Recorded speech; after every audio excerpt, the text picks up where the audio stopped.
तो कीव पर रूसी बमबारी के बाद एक बार फिर युद्ध के समीकरण बदल चुके हैं।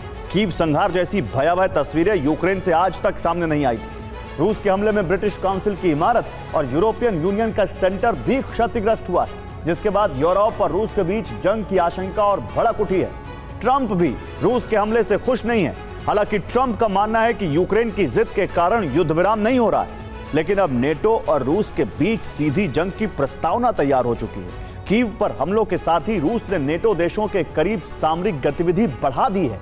देखिए कीव पर रूस के हमलों के परिणाम क्या क्या हो सकते हैं। रूस यूक्रेन युद्ध के दौरान कीव के अलग अलग इलाकों में मलबे का इतना ढेर अब से पहले कभी नहीं लगा।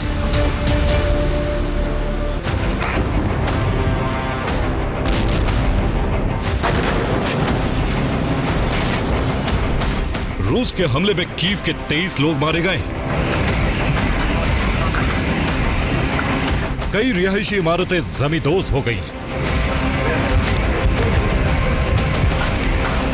कीव में 48 घंटे से राहत बचाव का काम जारी है।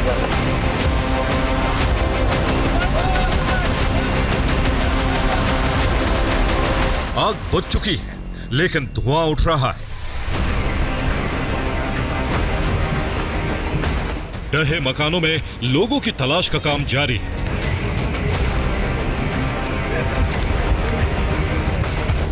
कीव पर रूस ने 27 और 28 अगस्त की रात को भीषण हमले किए और इन हमलों से युद्ध के समीकरण पूरी तरह बदल चुके।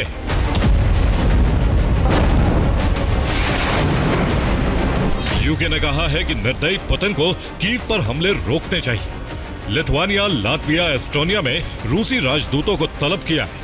जर्मनी के चांसलर फेडरिक मर्च ने कहा है कि अब ज़ेलेंस्की पुतिन की मीटिंग नहीं हो सकती है।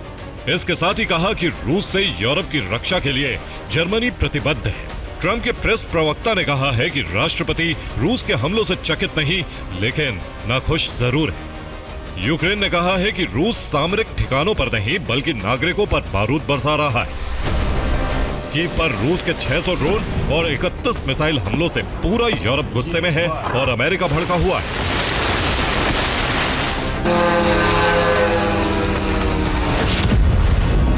लेकिन रूस का दावा है कि उसने नागरिक ठिकानों पर नहीं बल्कि सामरिक ठिकानों पर हमले किए और इसकी एक लंबी लिस्ट भी जारी की। रूस का दावा है कि उसका पहला टारगेट कीव में अर्टेम प्लांट बना है। यहां ड्रोन, R-73 मिसाइल और एंटी टैंक मिसाइल सिस्टम के पुर्जे बनाए जाते थे। दूसरा टारगेट कीव रेडियो प्लांट बना है। यहां नए रडार बनाए जाते थे और रडार की मरम्मत की जाती थी। लेकिन यूरोप का दावा है कि रूस ने रिहायशी इलाकों में हमले किए हैं। रूस के हमलों से ब्रिटिश और यूरोपियन यूनियन के सांस्कृतिक और डिप्लोमेटिक मिशन भी प्रभावित हुए।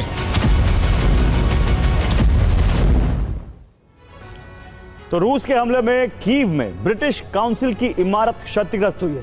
ब्रिटिश काउंसिल ने कहा है कि अगली सूचना तक दफ्तर बंद रहेगा। इसके साथ ही बताया गया है कि ब्रिटिश काउंसिल का एक गार्ड हमले में घायल हुआ है। इसके अलावा रूस के हमले में यूरोपियन यूनियन डेलीगेशन सेंटर की इमारत भी क्षतिग्रस्त हुई है। यूरोपियन यूनियन की ओर से जानकारी दी गई है कि डेलीगेशन का स्टाफ सुरक्षित है।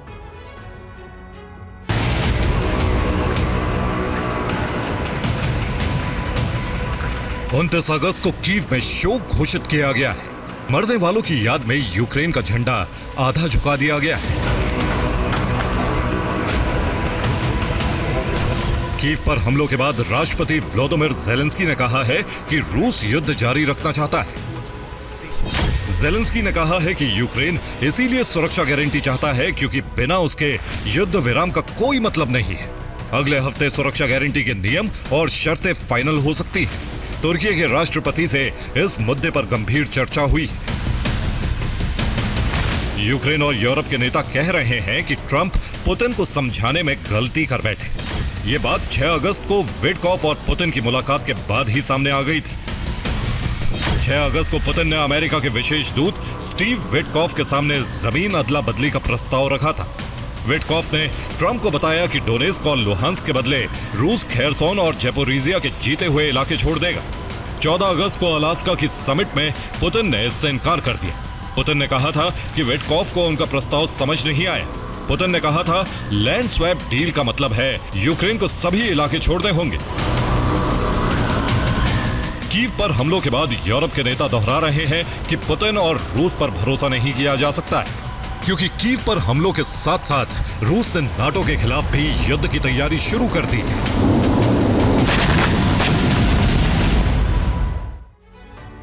तो 28 अगस्त को रूस का एक टोही विमान एस्टोनिया के करीब ट्रेस किया गया। एस्टोनिया के बेस से उड़े इटली के F-35 से इसका आमना सामना हुआ। इटली के जेट आते देखकर रूस का टोही विमान लौट गया। नेटो ने कहा है कि 12 दिन में तीसरी बार रूसी और नेटो वायुसेना का आमना सामना हुआ है। इससे पहले 27 अगस्त को भी बाल्टिक सागर पर जर्मनी के यूरो फाइटर टाइफून से रूसी टोही विमान का टकराव हुआ था। रूस इस वक्त बाल्टिक तट पर बसे देशों में जासूसी मिशन चला रहा है। इसका मकसद नेटो की सैन्य तैनाती जानना है, ताकि वक्त आने पर रूस आसानी से हमले कर सके।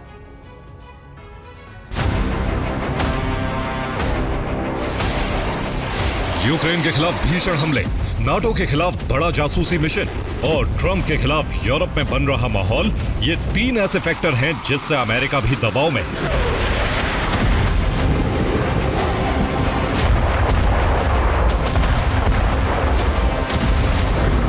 अब ट्रंप पर दबाव यह है कि वो रूस के खिलाफ कड़ा और बड़ा एक्शन ले। इस दबाव को घटाने के लिए ट्रंप ने अब यूक्रेन को नई मिसाइलें बेचने का फैसला लिया है। अमेरिकी विदेश मंत्रालय ने कहा है कि यूक्रेन को लॉन्ग रेंज मिसाइलें दी जाएंगी। एक्सटेंडेड रेंज की 3,350 मिसाइलें यूक्रेन को दी जाएंगी।